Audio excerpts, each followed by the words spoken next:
이 편지는 같은 방식으로 쭉 쓰고 있습니다. 예. 어느 교회의 사자 천사에게 쓰라. 그것은 하나님께서 사실은 천사를 통해서 에베소 교회 각 교회에 쓰는 것입니다. 받는 교회. 그리고 두 번째는 예수 그리스도가 누구인지 자기를 소개합니다. 칭찬하고 책망하고 이어서 권면하고 그리고 들으라, 성령이 말씀하신 걸 들으라, 그리고 약속합니다. 그러니까 모든 교회는 이런 칭찬받을 일이 있고 책망받을 일이 있고 변화되라 하고서 약속을 줍니다. 그런데 이 7교회 중에 2교회, 둘째 교회와 6교회는 책망을 받지 않습니다. 처음 앞쪽에서 두 번째 교회, 뒤쪽에서 두 번째 교회는 책망을 받지 않습니다. 두 번째 스머나 교회, 6번째 필라델피아 교회는 책망을 받지 않습니다. 거의 모든 교회가 이렇게 책망을 받는 것을 보면 우리에게도 부족함이 있다는 뜻입니다. 초대교회는 지금 우리에 비해서 많은 고난 가운데 연단됐지만은 부족함이 있습니다. 오늘 이 말씀을 보면서 우리들의 부족도 성령께서 깨우쳐 주시고 또 회개하는 시간이 되기를 바랍니다. 에베소 교회에 대해서는 그리스도께서 이렇게 소개합니다. 7별 붙잡고 7금 촛대 사이를 거니시는 이 교회 가운데 있다는 것입니다. 구약의 제사장이 성전 안에 다녔듯이 지금의 성전인 교회 안에서 다니고 계십니다. 칭찬합니다. 행위와 수고를 안다. 정말 그리스도를 위해서 수고하는 것 다 아십니다. 특별히 그들은 사도라 하지만 사도가 아닌 자, 잘못된 자들의 행위를 끄집어 비판하고 그것을 드러내어 책망하고 또 권징도 했습니다. 6절에 니골라당의 행위를 미워하노다 하는데 오늘 그 니골라당 그리고 이세벨 두 사람이 등장합니다. 둘 다 우상숭배를 하게 만든 악한 자들, 그런 사람입니다. 우상숭배하지 않도록, 물론 이때 성도들이 우상숭배를 직접 한 건 아니지만은 우상신전에 가서 우상제물을 먹어도 된다 주장하면서 그래서 사실은 우상숭배를 하게 한 것입니다. 너무나 잘했습니다. 그런데도 에베소 교회에 부족함이 있습니다. 그것은 처음 사랑을 버렸다. 이 처음 사랑은 보통은 사랑이라 할 때는 성도들의 사랑을 말하는데 여기서는 예수 그리스도를 향한 사랑을 말합니다. 우리도 그럴 수 있습니다. 무엇이 옳은가를 바로 잡고 교회 안에 잘못된 것을 또 바로 잡을 때 우리 마음이 아주 팍팍해질 수 있습니다. 메마를 수 있습니다. 진리가 무엇인지 아는데 진리의 내용은 사랑입니다. 하나님을 사랑하고 또 성도를 사랑하는 것입니다. 바른 진리 가운데 있으면서 참 사랑을 가지기를 바랍니다. 또 여기서 사실은 또 강조하는 것은 잘못된 교훈을 향해서 나아가는 것, 그것들을 또 경계합니다. 우상숭배라는 것은 잘못된 교훈, 하나님 아닌 다른 것을 높이는 것입니다.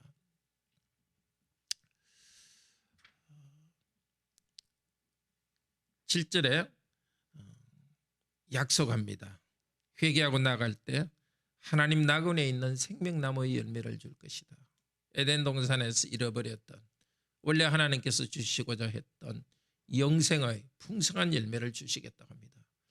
오늘도 우리의 부족함을 말씀하시는 하나님께서는 이 풍성한 생명의 약속 가운데서 우리에게 회개하라고 합니다. 두 번째 스무나 교회, 예수 그리스도께서는 죽었다 부활하신 분으로 우리 위해서 죄 용서하기 위해서 고난받으셨지만 이제 부활하셔 능력을 가지신 분으로서 말합니다. 이 스무나 교회는 환난을 겪고 가난하지만은 아주 부유한 교회입니다. 그곳에 그 자칭 유대인이라 하는 자들, 아마 자기들의 율법적 의를 자랑하면서 교회를 핍박하는 자들이었습니다. 실상은 유대인이 아니요 사단의 회당이라. 그들로부터 고난을 당했습니다. 그렇게 고난을 당했으면은 이 책망은 없습니다. 이 교회에 책망은 하지 않고 바로 10절에 권면으로 나갑니다. 근데 권면 내용을 보면 고난을 많이 당했으면은 이제 고난을 없애주겠다 하시지 않고 앞으로도 고난을 받을 것이라고 말합니다. 하나님께서 우리에게 복을 주실 때 고난은 끝났다 하지 않고 천국 갈 때까지 고난의 삶이 있다는 것입니다. 오히려 두려워하지 말라. 지금도 마찬가지입니다. 주께서 우리에게 주시는 것은 이 땅의 타락한 세상 가운데서 또 우리가 당해야 될 고난 가운데서 담대하며 나가기 때문에 그것을 이기고 그 가운데 우리가 변화되어 갑니다. 그리고 몇 사람을 옥에 던질 것이다 하고 10일 동안 환난을 받으리라 이렇게 하는데 10일이라는 것은 상징적인 숫자입니다. 계시록에 있는 숫자를 가지고 무슨 시간을 계산한다든지 그런 것은 옳지 않습니다. 제한된 기간이라는 것입니다. 아마도 우리 주 예수 그리스도 성도들이 이제 천국 갈 때 핍박이 끝나는 거니까 이 고난은 영원하지 않다는 것입니다. 그리고 네가 죽도록 충성하라. 이것은 교회에 일할 때 그냥 죽도록 일하라 그 뜻은 아니고요. 충성이라는 것은 신실함이라는 뜻입니다. 그리스도를 향한 하나님 향한 믿음의 신실함. 그 때문에 죽음이 온다 할지라도 끝까지 우리도 신실한 가운데 나가기를 바랍니다. 믿음 가운데 고난이 있다 하더라도 나가도록 합시다. 약속이 있습니다. 이기는 자에게는 둘째 사망의 해를 받지 아니하리라. 주님을 의지하고 믿음 가운데 죽음을 당한다면 둘째 사망이 없습니다. 죽음을 당하는 것은 참 생명을 얻기 위한 것입니다. 지금 우리는 그리스도를 믿고 말씀에 순종하다고 죽음 당하는 정도까지 일은 거의 없습니다. 우리나라에서는. 세계 곳곳에서는 그런 성도들이 많습니다. 오늘 그 고난당하는 성도들을 위해서 꼭 기도하시기를 바랍니다. 그리고 우리는 훨씬 그보다는 작은 고난들, 그 고난들을 피하기 위해서 말씀을 따르지 않고 굽히는 일이 없도록 합시다. 버가모 교회 12절부터 말합니다. 그리스도께서는 좌우의 날성검을 가진 이라 말합니다. 그것은 혀를 상징적으로 말합니다. 혀가 양쪽에 이렇게 칼 같지 않습니까? 예수 그리스도의 입에서 나오는 말씀은 우리들을 구원하는 말씀이기도 하지만 불순종하는 자에게는 심판의 말씀입니다. 칭찬합니다. 사단의 권자. 정확히 어떤 사단 고난인지는 모르지만은 핍박을 하는 자들인지 모르지만은 아주 큰 고난 가운데서 죽임을 당한 사람이 성도가 있었습니다. 그 교회에. 그럼에도 불구하고 믿음을 저버리지 않았습니다. 그런데도 부족함이 있었습니다. 발람의 교훈을 가르치는 자. 바로 이스라엘 역사에서 이스라엘 백성들을 우상 숭배하도록 우상 제물을 먹게 하고 음행을 하도록 한 자입니다. 그렇게 순교한 성도가 나올 정도로 신실한 교회이지만 그 안에도 우상 숭배가 있고 음행이 있었습니다. 이 땅의 교회는 완전하지 않습니다. 그래서 아무리 어느 교회가 또 우리 교회가 참 성도들이 주님 은혜로 성숙한다 하더라도 우리에게 부족함이 있고 심지어 이런 음행까지도 있을 수 있다는 것을 알고 항상 겸손하고 그 주님께 은혜를 간구해야 되고 또 서로를 돌아보아야 됩니다. 우상숭배라는 것은 우리 시대에는 이런 우상숭배는 없습니다. 그렇지만은 우상숭배라는 것은 하나님 아닌 것을 하나님처럼 높이는 것이고 가장 우리 시대에 분명히 나타나는 것은 탐욕입니다. 하나님께서 우리에게 주신 만큼 감사함으로 나가지 않고 무엇이든지 그것에 아주 과대하게 집착하면 하나님보다 그것을 높이게 됩니다. 오늘도 우리에게 탐욕이 없는지. 그래서 하나님이 우리 가운데 계시고 하나님 말씀이 있는데도 불구하고 하나님을 높이지 않고 내가 가진 탐욕, 그것을 계속 마음에 그게 꽉 집착되어 있는 것은 없는지, 그 때문에 하나님 말씀을 살짝 어기는 것은 없는지 돌아보도록 합시다. 회개하라고 합니다. 우리 이 각 교회마다 이렇게 회개하라는 것은 심판하려고 하는 건 아닙니다. 심판하지는 않습니다. 만약에 회개하지 않으면 심판한다는 이 경고를 통해서 회개하여서 변화시키는 겁니다. 그 깊은 사랑이 있습니다. 이기는 자에게는 내가 각 교회마다 말합니다. 이기는 게 뭐겠습니까? 회개하는 것입니다. 회개함으로써 하나님 능력이 드러나는 것입니다. 감추었던 만나를 주고 힌도를 줄 것이다. 만나 영생을 이스라엘 광야가 때 먹였던 그 만나를 먹였지만 이제 하늘나라에서 영원한 생명을 우리에게 주실 것이고 흰돌 천국에 들어가는 것의 상징으로서 말합니다. 천국에 들어가서 영생을 누릴 것입니다. 그러니까 이 전체 우리가 약속하는 것은 이 땅의 고난 가운데서 이기고 이 땅의 죄악 가운데 회개하는 동기가 이 땅이 전부가 아니고 영생을 누린다는 것 때문에 우리가 영생에 속한 사람으로 다르게 살아갑니다. 두아디라 교회에 편지합니다. 그리스도는 자기 소개합니다. 눈이 불꽃 같고 발이 빛난 주석 같은 영광스러운 분이라는 것입니다. 사람이시지만 하나님으로서 이미 영광 가운데 들어가신 분입니다. 칭찬하십니다. 내 사업과, 이 사업이라는 것은 원래 뜻은 단순히 일이라는 것입니다. 일. 네가 하는 일.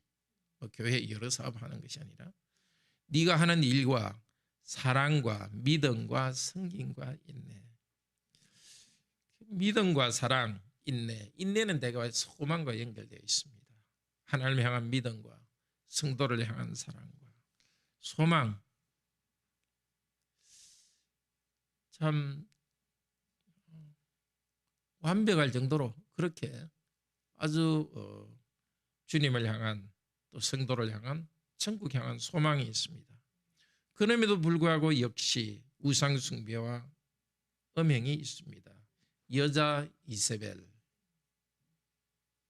바로 아합의 아내로서 이스라엘을 바알 숭배로 끌고 갔던 여자입니다. 백성 중의 왕의 왕비로서 그렇게 악한 일을 했습니다. 이 교회 안에서도 아마 지도적인 여자가 그런 교회 안에 권위를 얻고 있으면서 그 권위를 가지고 음행을 또 우상 숭배를 하도록 이끌어갑니다. 회개하라고 말합니다. 그런데 이 여자 21절에 보면 여자 성도에게 회개할 기회를 주었지만 음행을 회개하지 않으려고 합니다. 이 여자에 대해서는 하나님께서 심판하겠다고 합니다. 만일 그의 행위를 회개하지 않으면 회개할 기회를 또 줍니다. 그리고 회개하지 않으면 또 23절 사망으로 그의 자녀들을 죽이리니, 자녀들은 아마도 이 여자를 따르는 그런 사람들을, 성도들을 말하는 것 같습니다. 하나님께서는 각 사람의 행위대로 심판하십니다. 이미 은혜로 구원하셨지만 회개하지 않는 자들에게는 행위대로 심판한다고 합니다. 우리가 우리 행위로 구원받을 수는 없지만 계속해서 회개함으로써 우리 행위의 부족함들을 덮어주시고 우리는 거룩한 자로 인정받으며 나아갑니다. 다시 24절에는 칭찬합니다. 이 교훈을 받지 않은, 특히 사단의 깊은 것을 알지 못하는 너희. 이 사단의 깊은 것이라는 것은 어쩌면 이 초대교회 시점에 이런 것들이 있었습니다. 특별 계시를 받았다고 말하면서 다른 성도는 알지 못하는 어떤 깊은 신비한 지식이 있다. 이 그노시스인데요. 여기서 노스티시즘, 영지주의라는 말이 여기서 나왔습니다. 그러니까 뭔가 다른 사람을 알지 못하는 신비한 지식이 있고 그것을 가진 사람만 이렇게 하나님과의 접촉이 있다고 말하는 그런 이상한 자들이 있었는데, 그렇지, 그것은 그런 것을 알 필요가 없는 것입니다. 잘못된 것이고, 복음은 누구나 듣고 구원받을 수 있도록 전해진 것이 특별히 그런 것은 없습니다. 이제 신비한 지식이 있다는 잘못된 것을 가지고 이단들이 생기고, 또 자칫하면 우리들도 다른 사람이 알지 못하는 특별한 깨달음을 갖고 있다 생각하면 그런 교만 가운데 넘어질 수 있습니다. 특별한 것이 아니라 25절 너희에게 있는 것을 내가 올 때까지 굳게 잡아라. 복음을 굳게 잡으라고 합니다. 우리가 탐심에 빠지지 않고 우리에게 주신 단순 명료한 복음, 그리스도께서 우리를 사랑하셔서 우리 죄를 용서하기 위해서 십자가에 죽으셨고, 이제 우리를 의롭게 하셨고, 이제는 탐심이 아니라 하나님을 높이면서 말씀을 따라서 살아갈 때 영원한 천국으로 우리를 인도하십니다. 28절에 내가 그에게는 새벽별을 주리라. 새벽별은 그리스도를 상징하는데 또 다른 의미도 있을 것입니다. 그리스도께서 주시는 풍성한 천국의 은혜를 주신다는 것입니다. 자, 이런 풍성한 은혜를 우리에게 약속하시면서 단순 명료한 복음을, 그것을 굳게 지키라고 합니다. 오늘도 이 말씀을 이렇게 눈에 그리면서 기도합시다. 전적으로 봐서 교회들의 문제는 우상 숭배였습니다. 두 번째는 자칭 유대인들이라 하는 자의 회방, 아마 율법주의였을 것으로 봅니다. 세 번째는 하나님을 사랑하는 데 약해지는 것이었습니다. 탐심 때문에 믿음에서 벗어나는 일, 혹은 자기의 의를 강조하면서 율법주의에 빠지는 일, 그런 일이 없도록 오히려 이 죄인들을 사랑하신 그리스도를 높이고 사랑하고, 그래서 성도들도 사랑하고 고난 가운데서도 인내하며 나아갈 수 있기를 바랍니다. 기도하실 때는 이 말씀을 이렇게 쭉 묵상하시면서 쭉 다시 이렇게 복습하듯이 묵상하면서 그것에 대해서 고백하면서 자기를 비춰보고 기도하시고, 또 우리 교회가 순결하게, 또 한국 교회가 순결하게 되도록 기도해 주시고, 기도는 이렇게 기도 요소는 되게 이렇게 하면 됩니다. 하나님에 대한 감사와 찬양 감사합니다. 두 번째는 고통, 죄에 대한 회개. 세 번째는 내가 당하는 고통과 어려움을 하나님께 아뢰는 것. 마지막으로 하나님께 필요한 것을 간구하는 것입니다. 그러니까 감사 찬송합니다. 회개합니다. 힘듭니다. 그리고 도와주세요. 그렇게 기도하는 은혜로운 아침 되기를 바랍니다. 함께 기도합시다. 자비로우신 하나님, 그렇게 순결한 교회에 있는데도 우리 하나님께서, 예수 그리스도께서 보실 때 그 안에 음행, 우상 숭배가 있는 것을 보셨습니다. 또 하나님 진리를 아주 분명히 주장하고 나가면서도 진리의 부족함도 있고, 또 무엇이 옳은가를 따지면서 마음에 하나님을 향한 사랑이 약해지고 성도를 향한 사랑도 약해지는 그런 부족이 있었습니다. 주님, 우리 모두에게 개인적으로나 교회적으로 참 우리는 잘하고 있다는 교만에 빠지지 않도록 하시고, 불꽃 같은 눈으로 우리를 보시는 하나님 앞에서 우리의 부족을 각자 다시 보게 하여 주시고, 교회적 부족을 보게 하여 주시고, 회개함으로써 주께 주시는 이 보관으로 더 머물게 하여 주소서. 소망 가운데 즐거워하게 하소서. 생명나무, 영원한 만나, 새벽별, 그 영원한 천국에서 우리가 누릴 생명을 소망하면서 이 땅에서 고난과 어려움이 있더라도 계속 다르게 이미 우리가 들어온 영적 세계 천국 백성으로 살아가게 하여 주소서. 우리 성도 각자가 가진 개인적인 간절한 소원이 있습니다. 선한 소원 주님께서 들어주시옵소서. 주 예수 그리스도 이름으로 기도드립니다. 아멘. 은혜로운 기도 시간 되기를 축복합니다.